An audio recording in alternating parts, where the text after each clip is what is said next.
Bonjour à tous, c'est Mathieu, bienvenue dans cette nouvelle petite vidéo d'actualité, une vidéo qu'on va consacrer à un sujet qui fait beaucoup parler chez les commentateurs du cinéma hollywoodien et qui est assez révélateur des questionnements qui agitent un cinéma grand public en plein chamboulement. C'est évidemment le schisme entre le réalisateur Christopher Nolan et le studio de production Warner Bros.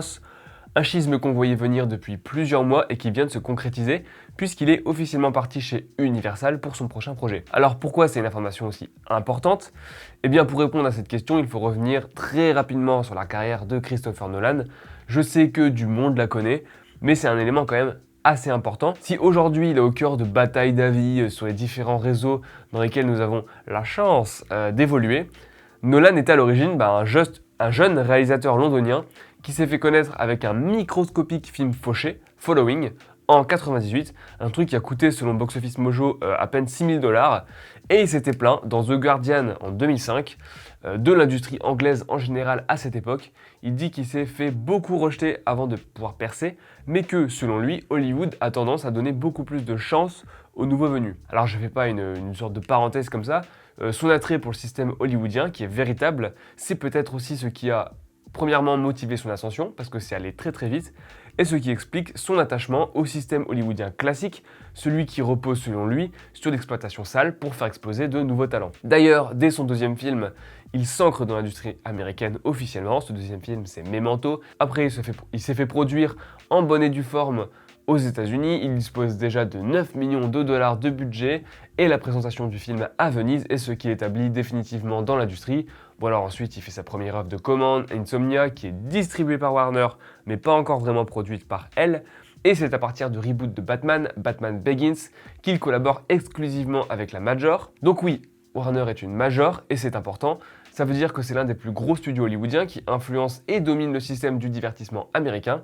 Aux États-Unis, les studios sont évidemment extrêmement puissants, mais peu de cinéastes ont une telle allégeance envers une chapelle. En général, les collaborations fonctionnent quand les films fonctionnent. Et Nolan, rien qu'avec les Batman et Inception, il a rapporté beaucoup d'argent à Warner.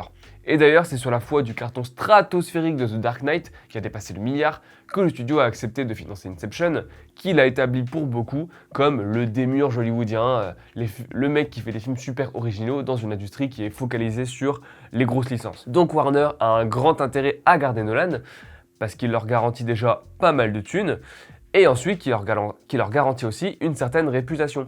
Et Nolan, il a intérêt à rester chez Warner parce qu'il a beaucoup d'exigences.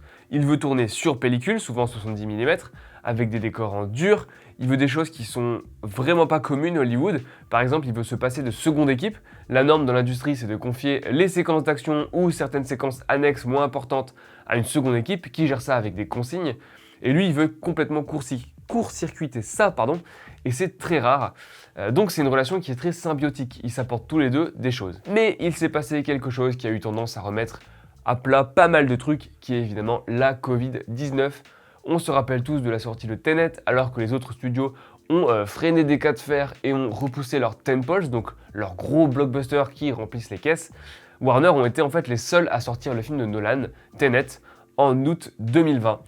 C'était clairement une sorte d'expérimentation. À l'époque, tous les studios essayaient de s'en sortir de leur façon, et Warner a tenté de voir si une sortie aussi attendue que ce film-là allait leur permettre de rester la tête hors de l'eau. Le bilan a été pour le moins mitigé, mais on va y revenir. Le cœur du problème, c'est surtout la solution aux sorties du Covid qui s'est imposée depuis. Vous n'êtes pas sans le savoir, la plupart des gros studios ont opté pour la SVOD. Disney sort ses films simultanément sur Disney+, Warner sur HBO Max. Plusieurs modèles ont été testés, premium, pas premium, c'est pas le sujet ici. Geoffrey en parle beaucoup mieux que moi dans une autre vidéo que je vous conseille de regarder. Mais aujourd'hui, c'est la stratégie de Warner de sortir ses films en SVOD et même sur des énormes événements. C'est l'un des plus gros studios à employer des cinéastes avec une vraie force de décision en ce moment. On peut pas vraiment en dire autant de Disney par exemple, mais ces cinéastes, ils n'ont pas vraiment leur mot à dire. On l'a vu avec Villeneuve par exemple, qui est complètement opposé à cette sortie en simultané, il le dit sans filtre, et d'ailleurs même le studio Legendary, qui coproduit son film, qui le produit même en majeure partie, et qui a aussi coproduit Godzilla vs Kong, ce studio Legendary, lui non plus n'est pas d'accord, mais d'une, tout spectaculaire qu'il est, il sortira sur HBO Max, de même que Matrix, qui devrait a priori être le dernier à subir ce traitement, mais évidemment rien n'est moins sûr. Deux choses se sont donc opérées en parallèle. Nolan ne veut plus de ce système-là, que beaucoup chez les studios aimeraient voir généralisé, parce que même en dehors du Covid, ça leur permet de réduire des intermédiaires et de s'en mettre plein les fouilles accessoirement. Et Warner, qui est un peu échauffé par les différents conflits avec des cinéastes très puissants, comme Nolan bien sûr, mais aussi Zack Snyder, par exemple, inutile de le rappeler, Warner, ils ont peut-être un peu aussi recentré leur stratégie.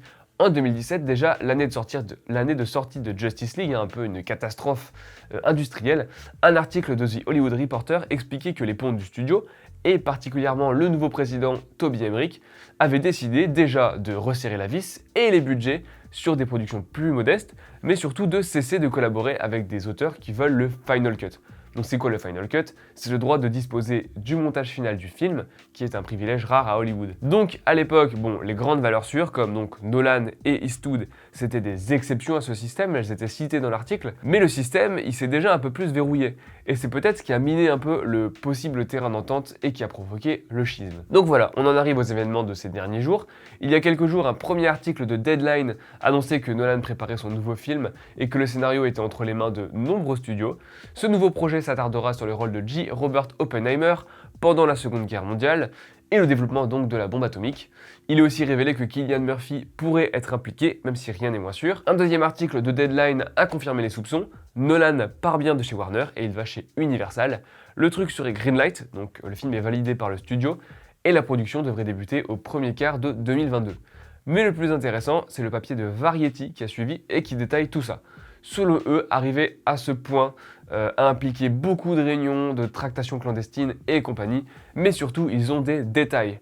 Déjà, on connaît le budget de ce nouveau projet, qui coûtera donc 100 millions de dollars, ce qui est certes en dessous des énormes blockbusters qui trustent le haut du box-office, qui naviguent plutôt entre, on va dire, 130 et 250 millions pour vraiment les trucs gigantesques, mais c'est quand même gigantesque pour ce qui ressemble quand même à un énorme biopic. La date de sortie serait vers 2023 ou 2024, et on apprend aussi que, finalement, avec ses 200 millions de dollars de budget et ses 363 millions de recettes, Tenet a fait perdre 50 millions au studio, ce qui n'a pas dû les convaincre de le retenir. On a aussi accès à quelques-unes des clauses du contrat qu'ils ont passé. Nolan a donc obtenu une fenêtre entre 90 et 120 jours pour l'exclusivité salle, donc avant que ça sorte sur un service de streaming, donc en l'occurrence Peacock dans le cas d'Universal. Il y aura cette durée de temps qui devra se dérouler. C'est très au-dessus de la norme, surtout en ce moment. Il y a aussi le fait que le studio ne doit pas sortir de film 3 semaines avant et après son propre film. Les majors d'habitude essayent de ne pas trop entasser leur sortie pour méticuleusement ne pas se marcher dessus. Mais avec la pandémie, c'est aussi quelque chose qui a été un peu mis à mal. Évidemment, cet accord peut être renégocié en fonction du film. Par exemple, je sais pas, les films d'animation qui n'ont pas grand chose à voir avec son long métrage pourraient peut-être passer à travers les mailles du filet. Mais Nolan a aussi exigé un pourcentage sur les recettes dès le début de l'exploitation. En général, le pourcentage sur les recettes pour les artistes ou les réalisateurs se débloque après une certaine somme passée au box-office. Et enfin, bien sûr, il y a le fameux Final Cut. Le film de Nolan ne sera jamais remonté par le studio, c'est sûr. Donc c'est un contrat intéressant parce qu'on se rend compte que les gros cinéastes hollywoodiens, ils attrapent leurs armes contre les nouvelles instructions des studios. Beaucoup de gens s'étaient moqués lorsque le cinéaste a défendu presque envers et contre tous la sortie de Tenet au cinéma en pleine pandémie. Mais avec ce genre de contrat, le fait est qu'il impose une vraie prépondérance des salles. Il fait de la résistance un peu à sa façon. Et on peut lui prêter beaucoup d'intention, et je suis pas là pour cautionner son geste ou ses films, mais il serait un peu hâtif de considérer qu'il se lance dans un tel démarchage par pur intérêt économique. On sait qu'il est très courtisé par certains producteurs, et nul doute que s'il se résignait à la SVOD, et beaucoup l'ont fait, on lui accorderait les moyens de ses ambitions. Scott Subbers, le responsable des films originaux Netflix, qui est passé chez Universal d'ailleurs, avait dit dans Variety il y a quelques semaines « Si et surtout quand Nolan va annoncer un nouveau projet, la question sera de savoir si on peut lui offrir le cadre dont il a besoin et quelles sont les conditions à réunir pour que le projet se concrétise. C'est un réalisateur incroyable, je ferai tout ce que je peux. Dans cette industrie, j'ai appris que vous ne deviez pas avoir d'ego, je prends des coups, je tombe à terre et je me relève. » Le cas Nolan est donc assez intéressant. Dans une industrie qui ne jure que par les licences, c'est un peu l'un des seuls cinéastes à avoir vraiment le bagage pour imposer ses termes, et il se retrouve forcé de se positionner vis-à-vis de ces nouvelles stratégies. Parce que les studios ont quand même bien profité de la pandémie pour mettre en place un système qui leur convient bien, Et dans ce Capharnaüm, ils ont pu opérer sans trop d'opposition franche de la part de l'industrie. Les exploitants, par exemple, ont tenté de se défendre. Les chaînes de cinéma américaines s'étaient concertées avec les studios pendant la pandémie, ils ont imposé des conditions alors que tout se mettait en place. Mais finalement, force est de constater aujourd'hui que ça n'a pas freiné grand-chose. Et donc, il reste des gens très médiatisés qui ont le pouvoir de reculer et de le faire savoir en connaissance de cause ou malgré eux. Le cas Nolan complète un peu le cas Scarlett Johansson. Je ne vais pas aller dans les détails car une fois de plus on en a déjà parlé en vidéo et sur le site, mais ils sont les deux facettes d'une même pièce. D'un côté on a un cinéaste qui tente de préserver la dimension événementielle de ses œuvres, ce qui est compliqué quand les gens attendent 30 jours ou moins pour les voir chez eux sur un ordi, un smartphone ou un frigo connecté. De l'autre, on a une actrice dont le contrat n'est même pas adapté à cette nouvelle stratégie et qui force les majors à repenser un peu la façon dont ils distribuent leur production et dont ils gèrent leur contrat. Pour le reste, Nolan pourrait très bien rester chez Universal si ça lui sied. Certains disent que le fait que la firme soit distributrice des James Bond à l'international le rapproche encore un peu d'une licence autour de laquelle il a toujours un peu tourné. Il a toujours dit qu'il avait été bercé par ses films et que il aurait bien aimé en faire un si jamais il fallait complètement rebooter la licence. Et d'ailleurs, beaucoup de gens disent, lui-même le dit, je pense, que Tenet est un peu son James Bond à lui. Je pense franchement, personnellement, qu'on n'en sait rien et que je doute que ce soit la principale raison de son départ. Ce qui est sûr, c'est qu'on le voit très mal réaliser un Fast and Furious ou un Jurassic World qui sont actuellement les deux grosses licences d'Universal. Est-ce que Universal, qui a un peu moins de force de frappe niveau SVOD, puisque Peacock c'est loin d'être aussi populaire qu'HBO Max, est-ce qu'Universal voit là-dedans une opportunité de s'opposer aux ambitions de Warner et Disney? On n'est pas dans leur équipe, mais on se doute que ce recrutement et que les concessions qui ont été faites, elles indiquent un petit revirement stratégique pour un studio qui a peu de blockbuster d'auteur, notez les gros guillemets. Donc voilà, les deux parties semblent s'y retrouver, et en fait nous on se retrouvera pour parler du film en question, qui risque d'être un peu aussi une rupture. Donc voilà, pour terminer cette vidéo, on va faire deux petites recos. La première sera faite par Simon, et je cautionne la reco, mais pas sa performance, que ce soit clair.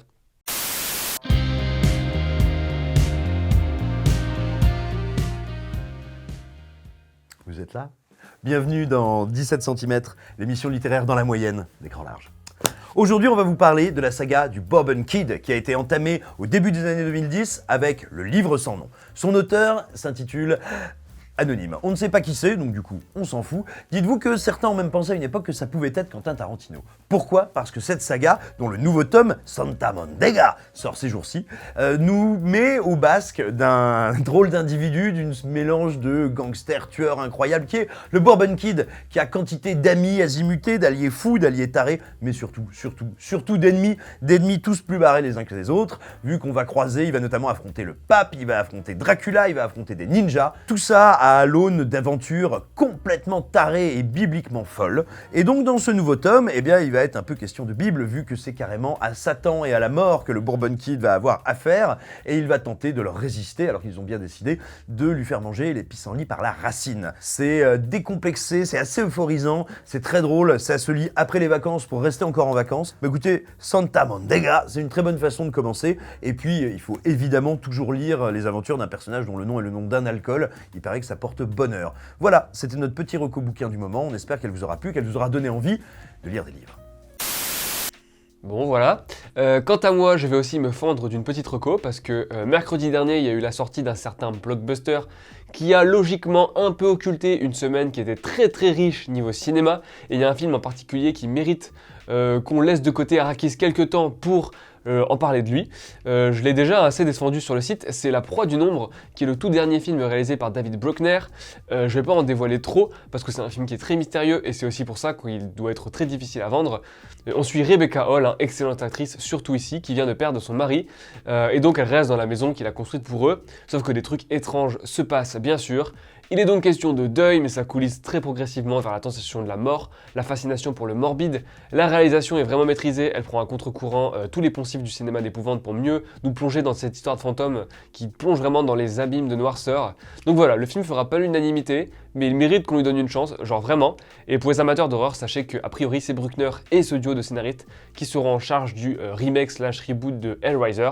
Donc ça permet de se faire son avis, tout simplement. Voilà, j'espère que cette vidéo vous a intéressé, que ce sujet vous intéresse. pour qu'on parle plus d'actualité business, de tout ce qui se trame un peu Hollywood. Et en ce moment, il s'en trame des choses. N'hésitez pas à vous abonner, à venir nous lire sur le site. On fait beaucoup de papiers à ce sujet. On parle aussi beaucoup de box-office par exemple, parce qu'en ce moment, ce sont des trucs qui sont très importants. On parle aussi des films qu'on aime beaucoup, nous, et que vous aimez beaucoup, vous. Vous pouvez vous abonner sur le site pour nous soutenir, ça nous fait plaisir. Sinon, je vous dis à la prochaine. Salut!